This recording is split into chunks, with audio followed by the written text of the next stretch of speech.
Hello, and welcome to another human design mini lesson. We are talking today about human design and relationships and what each type needs. I divided this video into the different types. So if you're looking for another type, today we are talking about the Manifestor, but you can check out the other videos to find the different types. And I'm going to be talking about what the Manifestor needs in a relationship. So if you are in a relationship with a Manifestor, this is what you need to do to keep them happy and to keep the relationship going. But also if you are a manifestor, this is what you need, and it's so helpful to be able to talk to your partner about what you need. It's so helpful to understand that we are also different in what we need.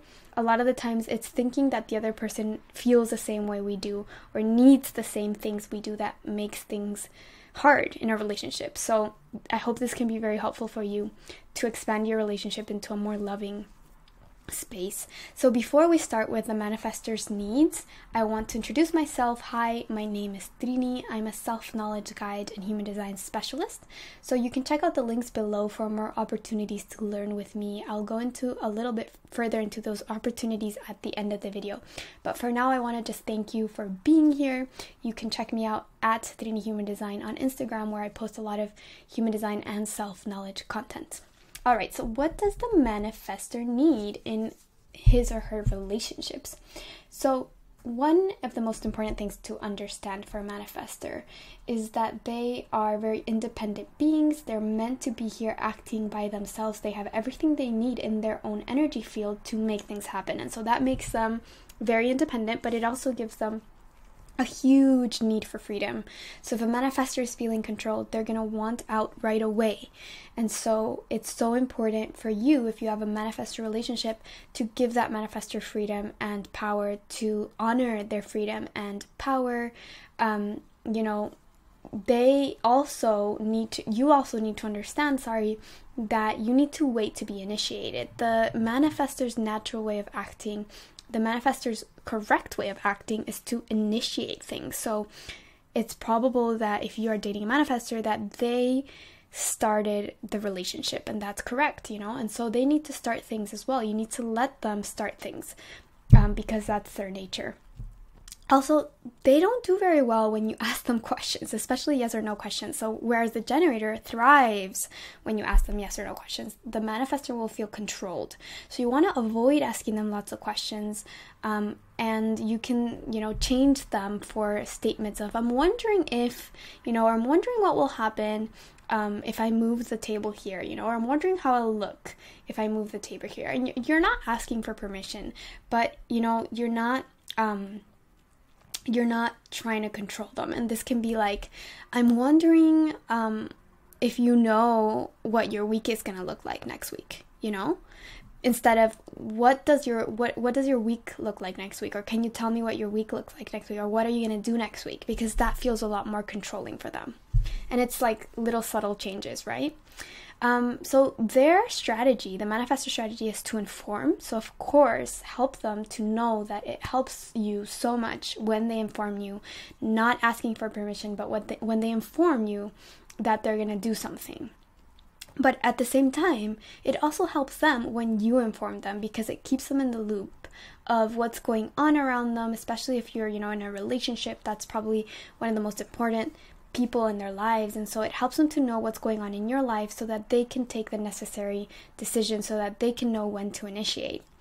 Also, it's important to understand that the manifestor has a creative flow, an inner creative flow that is very, very connected to the divine. They follow it, they get an urge and they follow it, and that's like how they create action in the world that creates change. It's very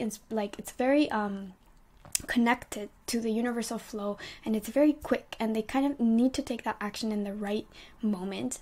And when that action gets disrupted, even if it's by a simple question like, what are you doing, or why are you doing that creative flow gets disrupted, and it creates a lot of anger in them, because that flow, that energy, needs somewhere to go, and it kind of like bursts out into anger.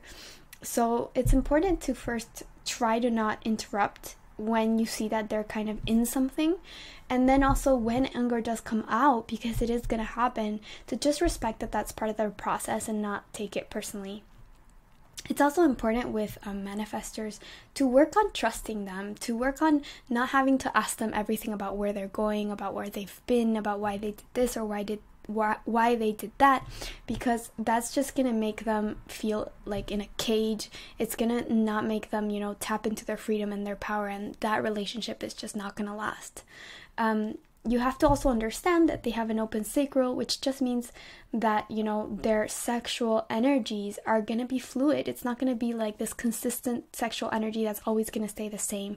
And so, stay open to their sexual suggestions and their sexual fluidity. Also, to understand that their energy needs downtime, whereas sometimes they're going to be like a powerhouse of energy. They're going to go and they're going to seem like a superhuman and get this stuff done in a way that maybe other people are going to be like, how did you do that?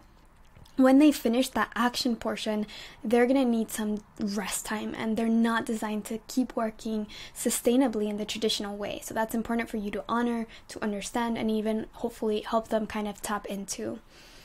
Also, it can be like a weird feeling that a manifestor is very independent and that it can feel like they don't need you. Even if it's like kind of an energetic thing, it's not that they're telling you, like, I don't need you, but you can have a feeling that they're so good on their own that they don't really need you. And that might feel threatening in a relationship. It's important to not take it personally. It's important to understand that they really don't need you, but that they want to be with you. It's not an exclusive thing. Just because they don't need people, it doesn't mean that they're not going to want to and choose to be in a partnership. It doesn't mean that they're not going to love their partners deeply. And then last but not least, it's very healthy for generators to sleep away from their partners. I know this can be a little controversial, but especially when the sacral center is not defined, it's so important to have space in your own aura lying down flat, because that kind of what it does is all the energy you've been taking in during the day and amplifying, it gets to clean it out, and that helps you get restorative rest. If you are a manifestor and you're sleeping next to a generator or someone with a defined sacral, it's not going to allow you to get that kind of emptying out, and your rest is not going to be restorative. So it's super healthy to sleep away. I know it's something that can be hard to even consider sometimes, but stay open to that. Maybe you can suggest that to your partner. Sometimes even doing it like once a week can be better, than not doing it at all. So those are the manifestor needs in a relationship. If you are a manifestor or are dating a manifestor, I'd love it if you shared, what made sense from this. If you think there's anything missing, I'd love to hear from you. And I want to thank you for learning with me. My name is Trini again, and I work with people and their human design charts to help them recognize who they truly are and expand into their next most authentic and abundant self.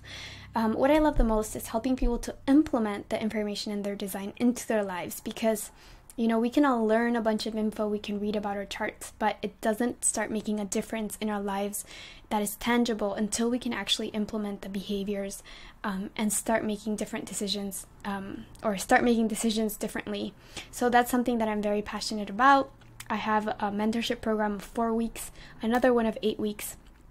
So to check out any of these opportunities, you can check out the links below. And yes, I just want to thank you for being here, for learning with me. And I love you all. I'll see you in the next video.